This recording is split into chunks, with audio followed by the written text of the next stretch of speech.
अक्टूबर 2024 कश्मीर का एक गांव। रात का समय था। बूढ़े दादा और दादी के बीच कुछ बच्चे आग के सामने बैठे आग ताप रहे थे। दादाजी हमें कोई कहानी सुनाइए ना। ये सुनकर दादा ने बच्चों की तरफ देखा। बच्चों, आज के जमाने में जहाँ बच्चे मोबाइल फोन में लगे रहते हैं, वहाँ तुम मुझसे कहानी सुनाने की बात कर रहे हो। दादाजी, जो कहानियाँ इंटरनेट पर होती है वो तो हमने बहुत सुनी है। आज आप कुछ सुनाइए ना। ये सुनकर दादा ने कुछ सोचा और फिर कहानी सुनाना शुरू किया। कमलेश और गोमती दोनों की शादी को कुछ ही दिन गुजरे थे, लेकिन उनके बीच कुछ भी अच्छा नहीं चल रहा था। उनके बीच बहुत लड़ाई झगड़े हुआ करते थे और उस रात कमलेश गोमती को उसके मायके छोड़ने जा रहा था।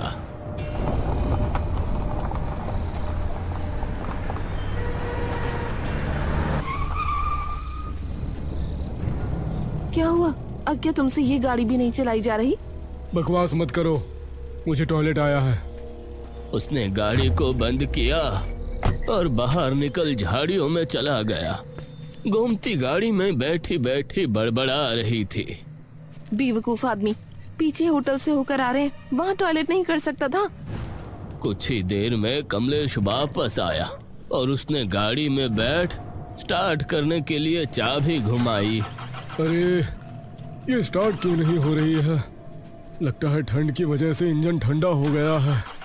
गोमती यह सुनकर और ज्यादा गुस्सा हो गई। कमलेश ने देखा कि कुछ ही दूरी पर घर है और वो गोमती को लेकर वहां पहुंचा।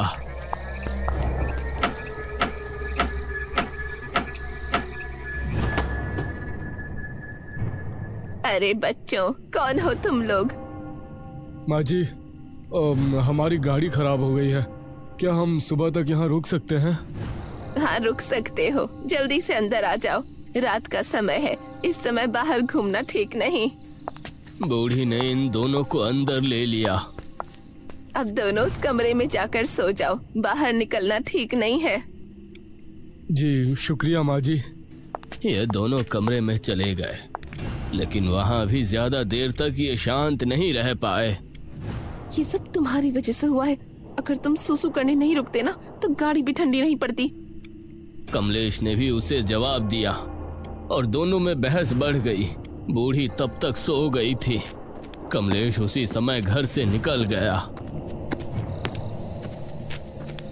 मैं तो गाड़ी में ही सो जाऊंगा। जब देखो बहस बहस और कुछ आता ही नहीं। वो बड़बड़ाते हुए आगे बढ़ रहा था, तभी उसने देखा कि सामने से एक लड़की बल खाती कमर लहराए चली आ रही है। जैसे जैसे वो करीब आती तो उसका खूबसूरत आकर्षण कमलेश को साफ होता नजर आ रहा था। लाल साड़ी जो नीचे जमीन तक मिली हुई थी, गोरा बदन, लंबे लहराते बाल। सर्द रात में कोई बूढ़ा भी उसको देख ले तो वो भी जवानी की दुआ मांगने लगे। वो कमलेश के करीब आई, उसने नजरें मिलाई और फिर बिना कदमों को रोके आगे बढ़ गई। न जाने क्या नशा था उसके सौंदर्य में। कमलेश बिना कुछ सोचे समझे उसके पीछे हो लिया। इस तरफ अब गोमती को भी अपनी गलती का एहसास होने लगा था। मैंने कुछ ज्यादा ही बोल दिया, इतना नहीं कहना चाहिए था। वो धीमे कदमों से कमरे से बाहर निकली, लेकिन उसका हाथ कुर्सी से टकराया। कौन है? तुम इतनी रात में कमरे से बाहर क्या कर रही हो? कुछ नहीं माँ जी, हम दोनों का झगड़ा हो गया था तो वो बाहर चले गए। अब उनको ही देखने जा रही हूँ। ये सुनकर बूढ़ी के चेहरे का रंग सा उड़ गया। मैंने तुम लोगों से कहा था ना, कमरे से बाहर ना निकलना। चलो अब जल्दी से। बूढ़ी गोमती को साथ लिए बाहर निकली। गोमती को भी जब दूर दूर तक कमलेश नजर नहीं आया तो वो परेशान हो उठी।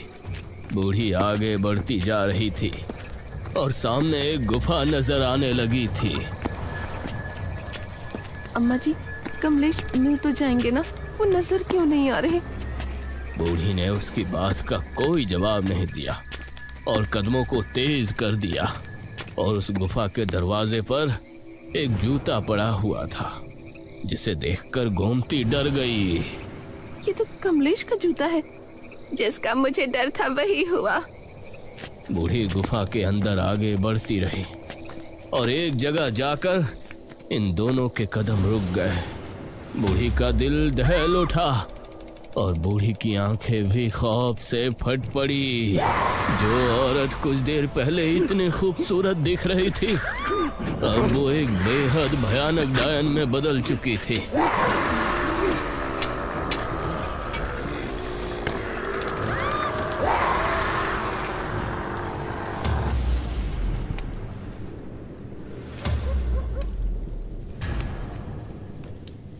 दादाजी, वो भयानक डायन कौन थी?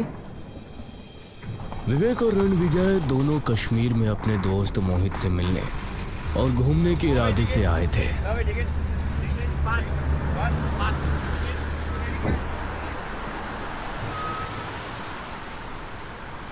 बस स्टॉप पर रुकी तो वहां पहले से ही इनका दोस्त मोहित खड़ा हुआ था। अरे मोहित, कैसा है भाई? आ गए तुम लोग? बहुत याद किया यार मैंने तुमको। वो इन दोनों को अपने घर ले गया।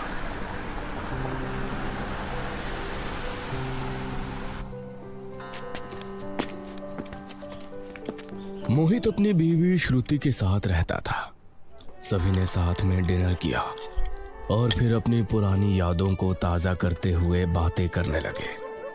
तीनों एक दूसरे से कई दिनों बाद मिले थे, इसीलिए देर रात तक ये बातें करते रहे। अगले दिन ये तीनों एक साथ घूमने निकले और पूरा दिन इन्होंने घूमने में ही निकाल दिया।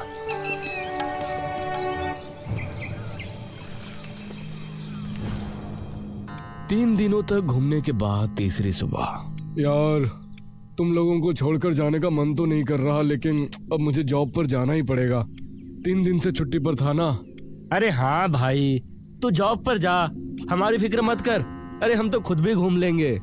विवेक और रणविजय आज अकेले घूमने निकले और 4 बजे तक वापस घर आ गए। शाम के टाइम रणविजय विवेक से बोला, अब विवेक, मैं जरा सिगरेट पीने जा रहा हूँ, तू चलेगा? अरे नहीं नहीं, तू ही जा भाई, मैं पहले ही थक गया हूँ। ये सुनकर रणविजय घर से निकला। गली काफी लंबी थी और दुकान बहुत दूर थी। वो तेज तेज कदमों के साथ रवाना हो गया। ओह, कितनी ठंड है यहाँ। ये लोग हमेशा यहाँ कैसे रहते हैं? जो लोग यहाँ रहते हैं उनको तो आदत डालनी ही होती है। उस आवाज को सुनकर रणविजय ने सामने देखा। एक खूबसूरत लड़की जिसके लंबे बाल थे, उसने नीली लंबी साड़ी पहनी हुई थी। वो बस स्टॉप पर खड़ी थी। जी, सही कहा आपने। इस पर लड़की ने कोई जवाब नहीं दिया। वैसे आपका नाम क्या है? क्यों, नाम जानकर आपको क्या करना है? तभी वहां एक बस आकर रुकी। वो लड़की मुस्कुराई और बस में चढ़ गई। रणविजय वहीं खड़ा खड़ा रह गया। उसने जल्दी से मोबाइल में टाइम देखा। 6:30। हो सकता है ये कल भी यहाँ आए।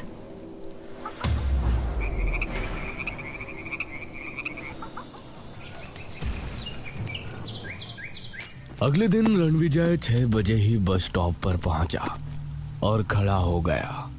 आज पहले ही यहाँ आ गया, आज तो उससे बात करने का मौका मिल ही जाएगा। तभी वही लड़की उसको सामने से आती हुई नजर आई और वो रणविजय को देखकर मुस्कुराई, फिर स्टॉप पर आकर खड़ी हो गई। अब कैसी हैं आप? ओहो, आप तो आज भी हमारा नाम पूछने चले आए। अब देखिए, गलत नहीं समझना, लेकिन ना जाने क्यों आपसे बात करने का मन करता है। अच्छा, बात करने का या दोस्ती करने का? ये सुनकर रणविजय मुस्कुराने लगा। वैसे आपने कल मेरा नाम पूछा था ना? देविका। मेरा नाम रणविजय है। वैसे आज मुझे कहीं नहीं जाना, मैं तो बस ये देखने आई थी कि आप मुझसे बात करने के लिए आते हैं या नहीं। ये कहकर वो मुस्कुराई और आगे बढ़ गई। रणविजय भी मुस्कुराया और उसके साथ साथ चलते हुए बातें करने लगा। लड़की ने अपने बारे में ज्यादा कुछ नहीं बताया, लेकिन रणविजय की जिंदगी के बारे में वो ज्यादा दिलचस्पी ले रही थी। रणविजय भी उससे बातें करता करता खो सा गया था और वो उसके पीछे जंगलों में पहुंच गया।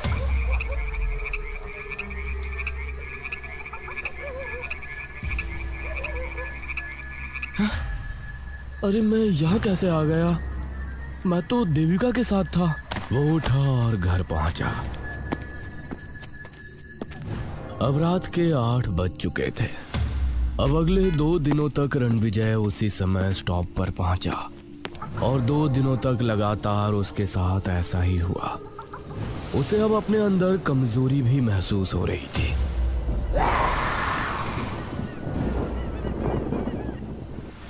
इसलिए जब चौथे दिन वो देविका से मिला तो उसने उससे ये बात कह डाली।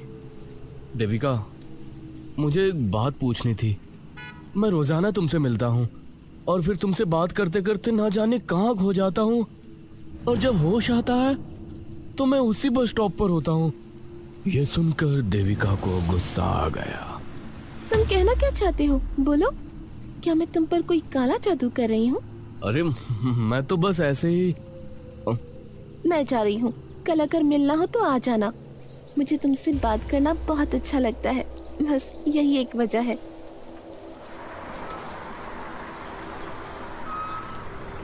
ये कहकर वो वहां से चली गई।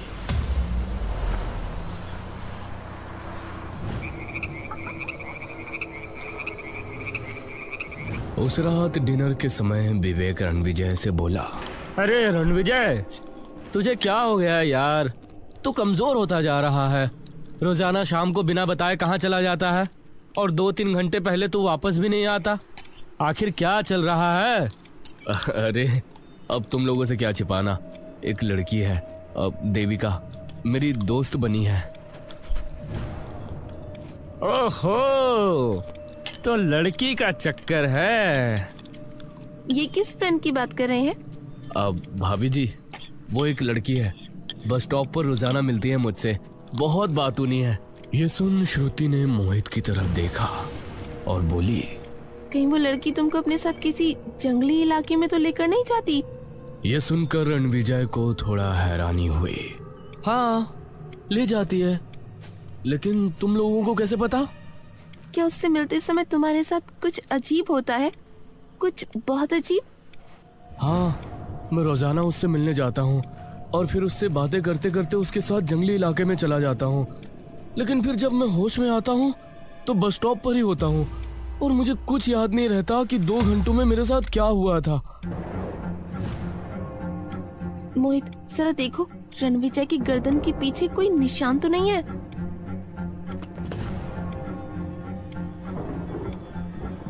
तभी मोहित ने उसकी गर्दन के पीछे देखा तो पाया वहां 2 निशान थे।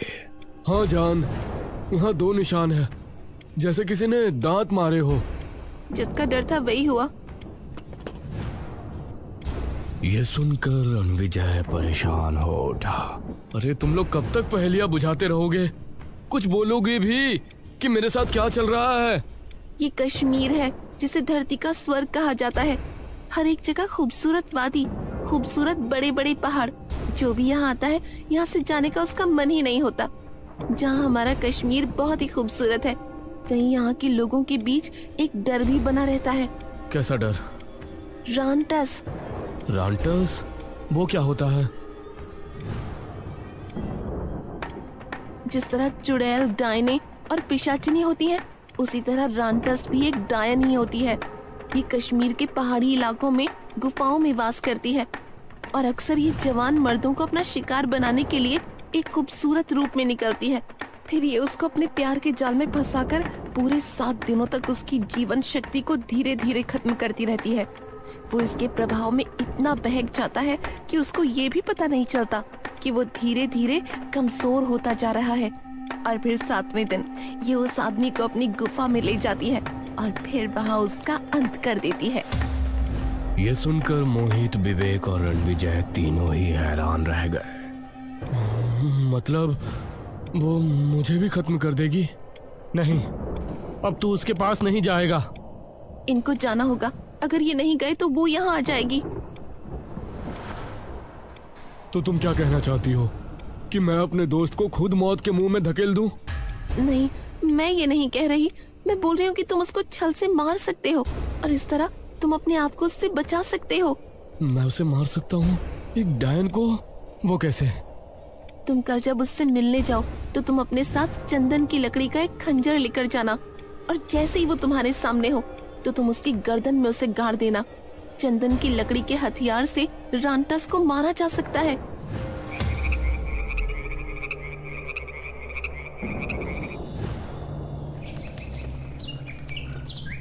रणविजय अगले दिन शाम के समय जब निकल रहा था तो श्रुति ने उसे एक लकड़ी का खंजर दिया। तो हिम्मत से काम लेना। हाँ, मुझे ये करना ही पड़ेगा। रणविजय ने खंजर को अपनी जैकेट में छिपाया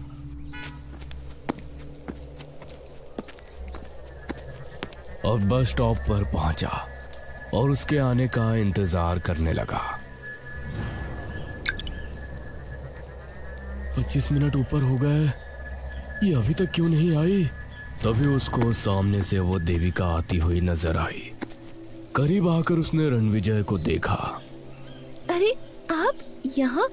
आप तो वो अपनी बात पूरी करती इससे पहले ही रणविजय ने खंजर निकाल पीछे से उस पर चंदन के खंजर से वार किया। वो घर पहुंचा तो बहुत ही डरा हुआ लग रहा था। मैंने उस दुष्ट आत्मा का अंत किया है, एक डायन का अंत। मुझे कुछ ठीक नहीं लग रहा। अरे भाई, ये तो क्या कह रहा है? हाँ, तुमने तो एक डायन को खत्म किया है। अगर तुम उसे नहीं मारते तो वो तुमको मार डालती और फिर तुम्हारे बाद भी न जाने कितने मर्दों को शिकार बनाती। हाँ रणविजय, भाभी सही कह रही हैं। और अब थोड़ा संभल कर रहना। अब अगर कोई लड़की यहाँ तुमसे कहे कि उसे तुमसे बात करना बहुत अच्छा लगता है तो समझ जाना कि वो वही रांटस है। ये सुनकर रणविजय सोच में पड़ गया और कुछ देर बाद, हाँ, मैंने सही किया है, बिल्कुल सही। मैं जरा एक सिगरेट पीकर आता हूँ। ये कहकर रणविजय फिर से घर से निकल गया। बेचारा पहली बार आया है और पहली बार में ही इसके साथ ये सब हो गया। मुझे नहीं लगता अब ये कभी कश्मीर आना चाहेगा। रणविजय करीब 10 बजे घर लौटा। उस समय श्रुति किचन में थी। अरे 2 घंटे में आया है तू? कहीं फिर से तो किसी लड़की के चक्कर में नहीं पड़ गया था? रणविजय ने उन दोनों से थोड़ी बात की और फिर सभी अपने अपने कमरों में सोने के लिए चले गए। रात के तकरीबन 1 बजे विवेक को प्यास लगी और वो पानी पीने के लिए कमरे से निकला।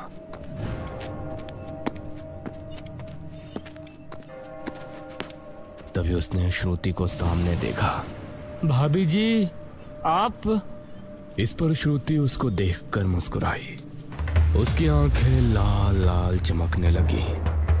उसके दांत और नाखून डरावने रूप में बदल गए और वो रांटस के रूप में आ गई।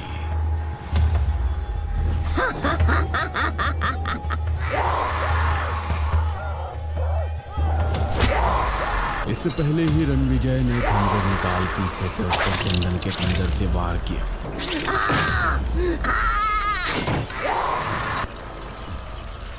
वो बुरी तरह चीखने चिल्लाने लगी और जमीन पर गिरकर कसमसाने लगी और इन तीनों को हैरानी भरी निगाहों से देखने लगी।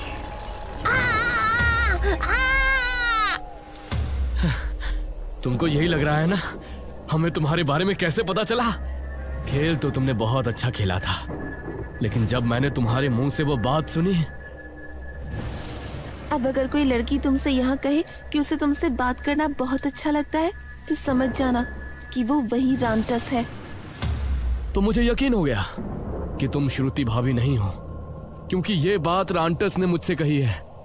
ये मैंने आप में से किसी को नहीं बताया था। मैं उसी समय घर से निकला और उसे लेकर मैं एक तांत्रिक के पास पहुंचा।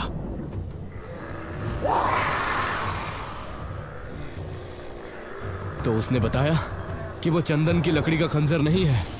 उसके बाद मैं समझ गया कि असली देविका रोजाना 5:30 बजे स्टॉप पर आती थी और तुम उसके रूप में आकर रोजाना मुझे पहले ही वहां से ले जाया करती थी। इसलिए आज रात तुम वहां नहीं पहुंची। फिर उस तांत्रिक ने मुझे असली चंदन की लकड़ी का खंजर दिया और मैं उसे लेकर घर लौटा। फिर जब तुम श्रुति भाभी के रूप में किचन में थी तो मैंने इन दोनों को सब कुछ बता दिया और हमने तुमको तुम्हारे ही छल के जरिए खत्म कर डाला। इतना सुनने के बाद ही वो जोरों से चिल्लाई।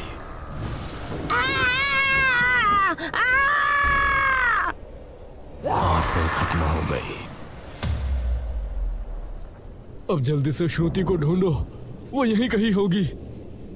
इन्होंने श्रुति को ढूंढा तो वो स्टोर रूम में इनको सही सलामत मिली।